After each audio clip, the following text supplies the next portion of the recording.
Whispers of the Wolf by Pauline Tissot. Forward by Rosemary Lone Wolf. Preface by Vivian Avisa Deloria.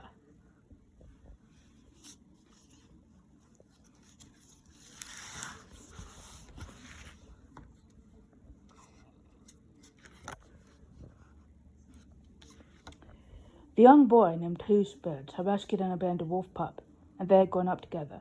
But now the wild wolves were calling, and the young wolf yearned to be free, for Two Birds released his friend back into the wild.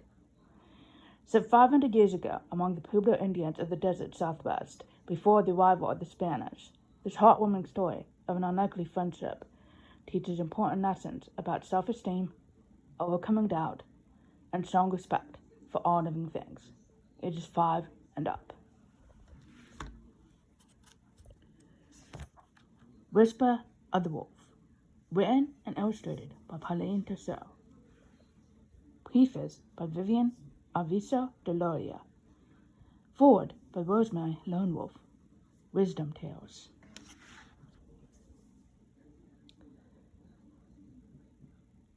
Author's note.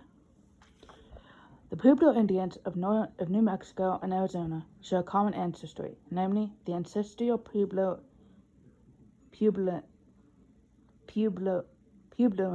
who lived in the Four Corners roughly 2,000 years ago. The story takes place in the early 1500s in the Rio Grande area of New Mexico, just before the first contact with Spanish explorers. Pueblo is the Spanish word for village. As they were before the Spanish arrived, the Pueblos of today are distinct communities, each with its own name, set of customs, stories, and sometimes language. I visited most of these Pueblos repeatedly for over 10 years.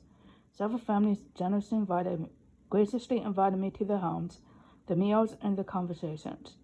We talked about many things: hopes for their children, complaints about neighbors, the joys of creating hope, the joys of creating beautiful things. Sometimes I helped them prepare for their feast days, cooking and cleaning, and minding the store while they tended to other tasks. When I was writing the story, I decided to tell of people that could have actually existed, rather than mythical figures from traditional tales. I tried to create characters that would reflect the warmth and humor of the people I knew. I tried to use the cultural traits that might have been shared among many of the 100+ Pueblos that existed pre-contact and which still could resonate today.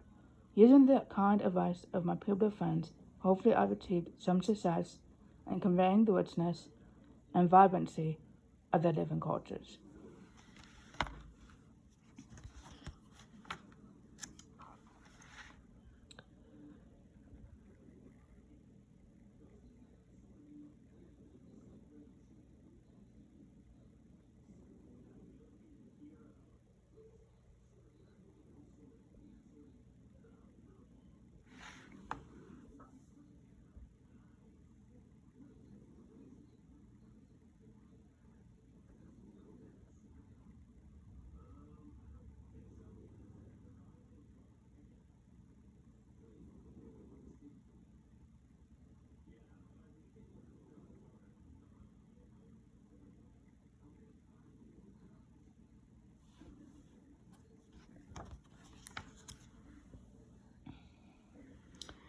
Over 500 years ago, a Pueblo boy and his grandfather were looking for medicine plants high above the village.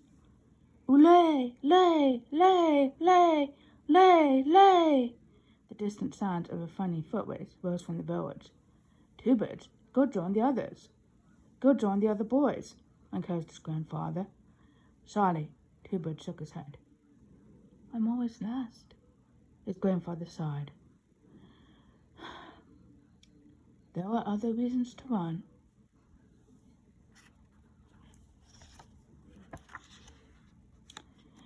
On the way home, Two Bird's sharp ears heard a whimper. Oh! Where? Said his grandfather. Oh! Oh! There! Cried Two Birds. It was a tiny wolf pup. Too weak to get out of the hole, it barely moved as Two Birds lifted it. May I keep it? Two Birds asked. His grandfather said gently, while the wolf spirit is powerful, this little one may not live long. But Two Birds was determined.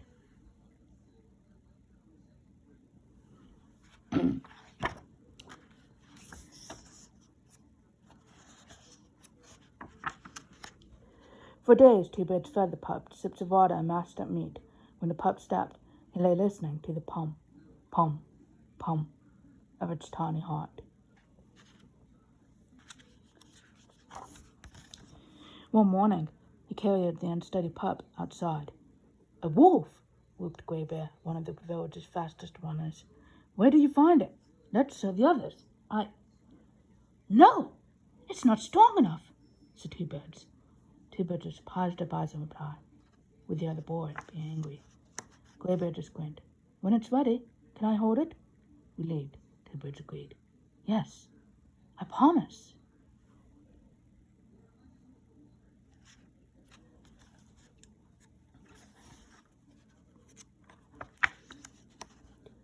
Two Birds hunted every day for the mice and rabbits rustling in the grass. He gave them to his hungry pup, and the wolf grew stronger. Soon Two Birds let Grey Bear hold the pup as promised. "Can we hold it?" cried the other children. Grey Bear turned to Two Birds, who stammered, "It's still too young." "Please." But Grey Bear said, "Shh, listen to Two Birds. He knows his wolf, and I want to know how he catches so many rabbits." A smile spread across Two Birds' face.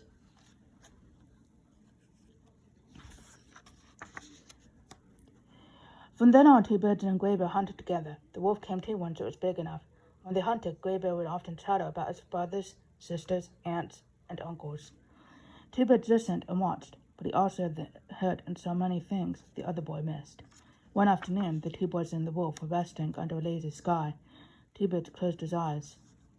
Whoosh! A soft breeze brushed his skin as his wolf's whiskers tickled his ear.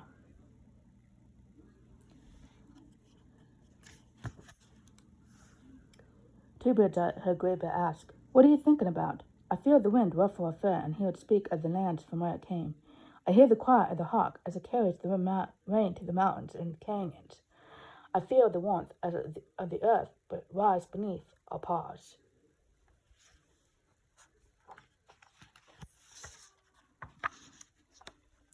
Two Birds stopped himself. He hadn't meant to say so much. Grey Bear stared at him. Where did that come from?" Two Birds hesitated. "My wolf whispers to me." "Why don't I hear what your wolf says?" asked Grey Bear. If you talked a little less, listened a little more, you might catch more rabbits too," laughed Two Birds. But soon he was making up stories for Grey Bear, stories about what his wolf did that day, or funny tales of how Coyote trick Wolf. He even told about a swift runner who challenged all the animals to race. Of course, it was the wolf that finally beat him. That day, Grey Bear said, "Run with us." When Two Birds found, Grey Bear cheerfully added, If you walked a little less, ran a little more, you get faster. Besides, it'll be good for your wolf." Two Birds slowly nodded. The next morning, Two Birds and his wolf ran with the others.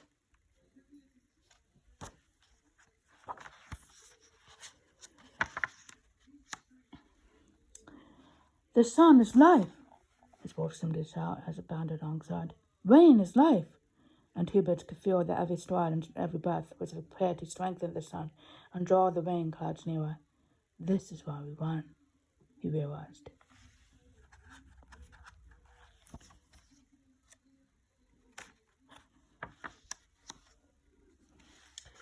Afterwards, another boy tapped Two Birds' shoulder.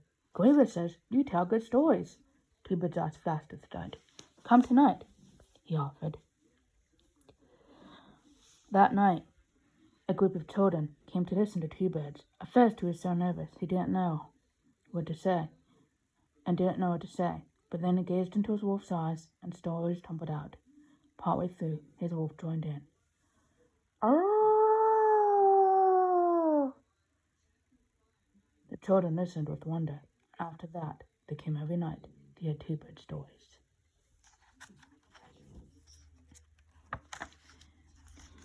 Then one night, Two Birds dreamed he was a wolf, lounging to run across the fields, but a thick mud gripped his feet and he couldn't move.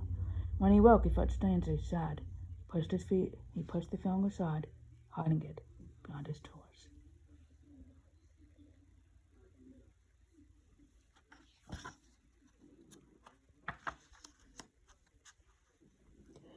Summer soon turned to fall. Then one night, two birds hurried to meet the others, when faintly,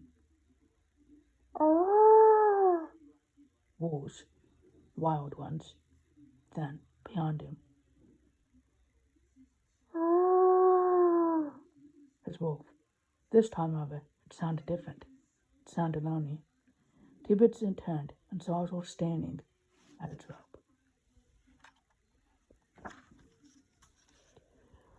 He stroked the wolf's thick fur. The animal looked at the boy with its brilliant eyes. Did you save my life so that I would always be bound to you? Do you want a slave or a friend?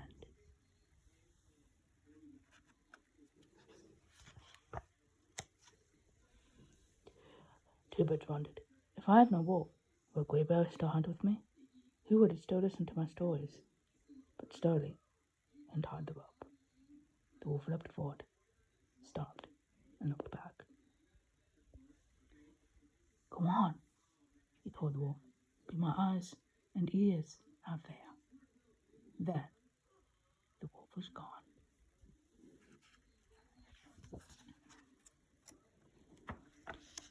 Two birds shivered and turned to find Gray Bear watching. My wolf is no longer mine, he said. His friends just smiled. Come, the others are waiting for your stories.